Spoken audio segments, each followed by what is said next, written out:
Greetings, fellow adventurers. I'm Max with Peak D&D. And I'm Ben. Welcome to the Peak. We're here in the Rocky Mountains helping you elevate your game in 5th edition's Dungeons & Dragons and life. This week's episode is high-level content for smart people who already know and love D&D and wouldn't mind a +1 to their happiness. If that sounds like you, great. Let's roll some initiative and get to it.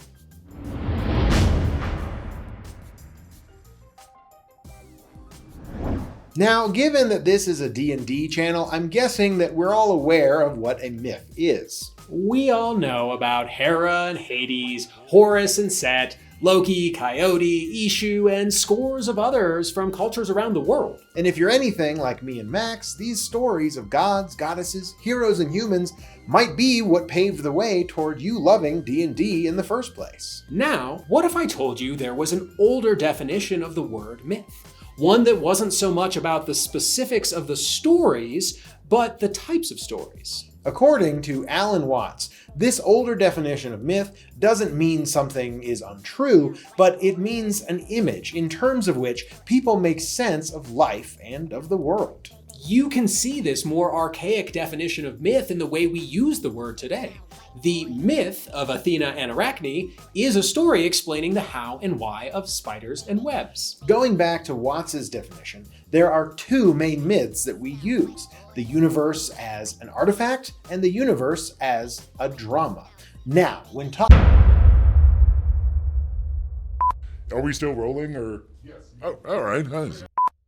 Why, hello there. It's me, Asmodeus, Lord of the Ninth, Prince of all Devilkind, and other titles redacted. And thanks to a special arrangement with Peak D&D, I won't tell you which of them sold their souls for it, but I think you'll be pleasantly surprised. I'm here to tell you about how I decompress after a long day of pulling the souls of mortals from their gasping husks. When I find I need to decompress, I do it with Coco. COCO'S HOLLOW, that is, my favorite cosplayer and streamer on Twitch. There's nothing quite like settling in with a nice bowl of raw cabbage and kale. What, you were expecting delicious food in hell? And watching Coco go and command her minions to do her dark bidding. It's her sinister wit and diabolical charms that touched me. Who do you think sent her those wings? Join her every Thursday through Sunday, 8 to midnight. It's a devilish good time. So commands the mighty Asmodeus. I know I'll be watching.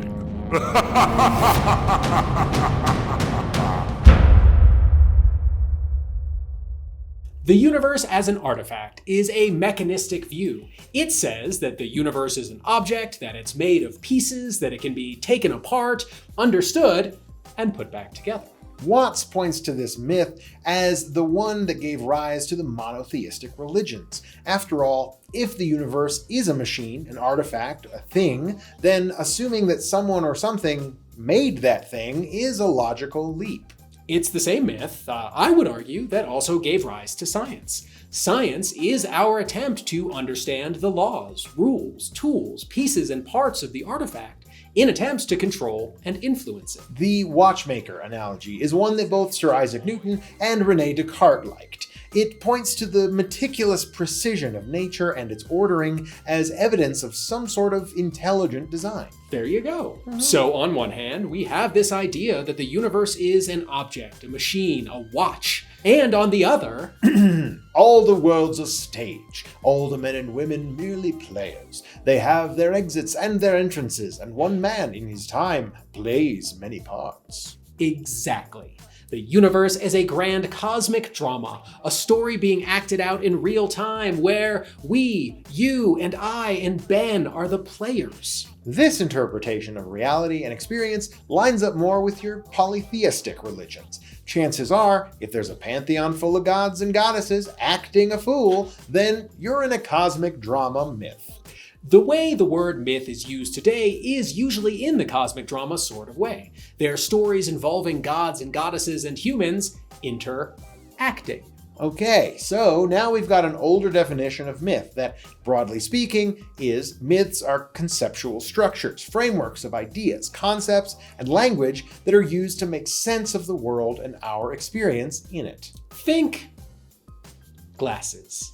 A myth is like a pair of glasses that you can put on, use to look out at the world and your life from, and just like glasses, there are many of them. Some fit you better than others, and it depends on what you like. To illustrate this point, Max and I are going to run through a handful of common lenses or myths that are floating around in the world today.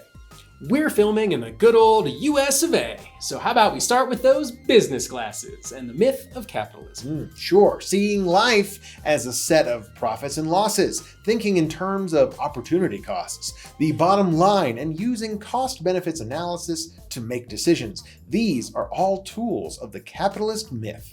So are using the words and ideas of economics, like investment and resources, to make sense of the world and your experience in it.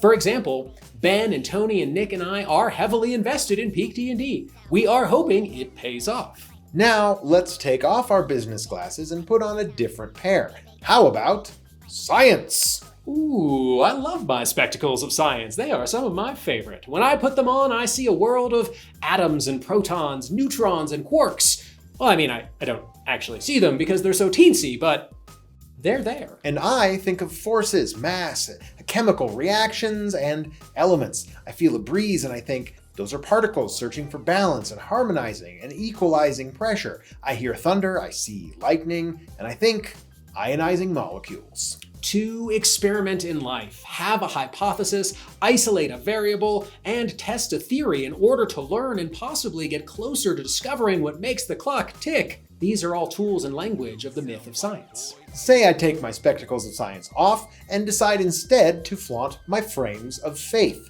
These, designed in the Judeo-Christian style, give me a whole different set of language and ideas to use to interpret my life. Yeah, through those lenses, maybe that breeze you felt blowing becomes the whispers of God, and maybe that thunder and lightning are just the Lord doing his work. Maybe I extend grace to myself and others. I think about things in terms of heaven or hell, and I ask myself, what would Jesus do? Lord knows. See what I did there? The concepts, ideas, terms, and expressions of religion are ones that a lot of people use to help them navigate the world.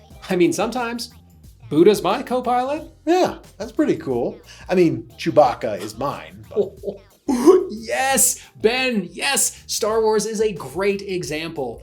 Myths aren't just the province of big ideologies. Myths can come from media too. Star Wars glasses have served me well. Oh, me too. I mean, the concept of the light side and the dark side is one that I think about a lot in life. Yeah, in a good old Zoroastrian good and evil sort of way.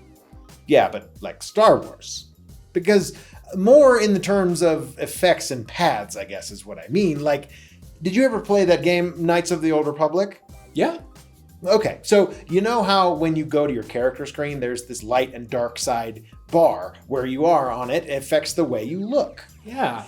The more light side you are, the taller, more open your posture is. You start to get that glowy kind of aura like Wanjastians in the Fae. Yeah, and if you go dark side, you look more haggard. Your eyes become sunken, your nostrils flare, your stance gets more aggressive, there's ash falling in the air around you, generally bad stuff. Yeah, okay, for me, it was Yoda. Yes. That little green dude was my first introduction to a whole bunch of different ideas and concepts. I mean, you're right. For me, the idea of the dark side being a path, that fear leads to anger, anger to hate, and hate to suffering, I think about that all the time, and I really do feel like Yoda was onto something there, that there is a slippery, downward sloping path to the dark side, and anger and fear in real life are where those dark thoughts begin. So Tony isn't up here with us today, but if he was, he would tell you that every time I'm on the disc golf course and me or someone else has some impossible shot through a gnarly clump of trees, I tell them to use the force. So, like, between you and me, have you ever tried to, use the Force? Like to move an object towards you? Yeah, man, of course. But moving on from Star Wars, because trust me, we would stay here for hours. Sorry. Nature is another one of my go-to myths. To everything there is a season. Turn, turn, turn. Seasons, absolutely. That is a way that I spoke a lot about the pandemic. It was a long, cold COVID winter, and I was very much looking forward to the glorious spring to fall. Ideas as seeds that must be planted in fertile soil so that they can take root. Habits needing to be nourished in order to grow. The idea of actions bearing fruit, or of needing to cut back and prune. This is the myth of nature at work. Sports. Sorry. Okay. I know sports aren't really a part of your word. Yeah, I love to step back behind the arc, hit that home run for the touchdown at the buzzer. Sports ball. I know you do. Hitting it out of the park when you do a good job. Using your batting average to make sense of successes and failures. Batting 1,000. Winning the race. Winning and losing in general. Stepping up to the line, reading what the defense gives you, and calling an audible. These are football terms, I'm pretty sure, and concepts that mean you had a plan, you were about to do it, but you saw that it was likely doomed, so you changed your mind. Allowing the game to come to you, meaning not forcing things. This is one I think about a lot. So is having a bad short-term memory. That's a favorite of goalies and cornerbacks. The idea being you can't dwell on the mistake you just made because there isn't time. The game's not over, and you still need to play at a really high level. That sounds like par for the course. You want to take a mulligan? Try again? Oh, please. So we live up here in snow sports country. If you look at something and you end up thinking, that's easy, it's a green run, then you're looking through your glasses, goggles of skiing or snowboarding on the bunny hill. There are tons of myths that you can use to make sense of the world around you and your experience in it. One isn't right and another isn't wrong. Like glasses, it's more about your personal tastes, the conditions that you're in, and what works for you. Which is why we'd like to invite you to try on the eyes of Dungeons & Dragons. What Max means is, Dungeons & Dragons, this game that you already know and love, is just another myth that you can try on, look through, and use. In many ways, Dungeons & Dragons is a completely perfect combination of Watts' two main myths. It blends ideas of the cosmic drama and the artifact. Think about it. The concept of leveling up, that there's experience to be gained, the idea that life is an adventure, that you're a hero, that there are quests to do, NPCs and party members to meet, and that you have agency and choices to make. Ability scores, checks, saving throws, classes, alignments, feats, proficiencies, spells, or magic items, all of these concepts are already floating around in your head. So why not use them and add a little bit of wonder and magic to your life? The game is so robust and rich. There are so many places you can apply its language and ideas to help you understand your life and frame your experiences in a more fun and lighthearted way. So if this is the sort of stuff that you find to be your speed, stay tuned. This is an adventure that Max and I are eager to have you join us on, and we're just getting started. For a taste of what's to come, check out this video we did. It shows how things that sometimes come up in the game can be taken off the table and applied to real life.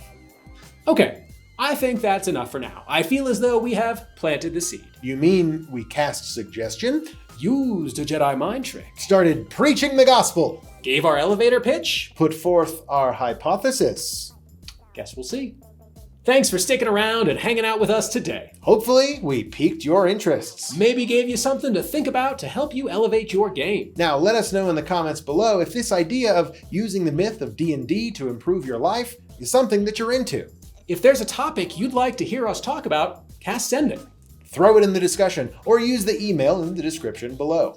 Do you like what we got going on? Roll to hit that subscribe button. Every subscriber brings us one step closer to leveling up. And make sure to drop the wardings around that notification bell so you don't get skipped and miss your turn. Check back here every Wednesday and Saturday for that sweet, sweet Dungeons & Dragons content. And help this channel level up by casting Bigby's thumbs up and liking this video. That helps too. Until then, adventurers, keep on climbing. And we'll catch you next time up here at the peak.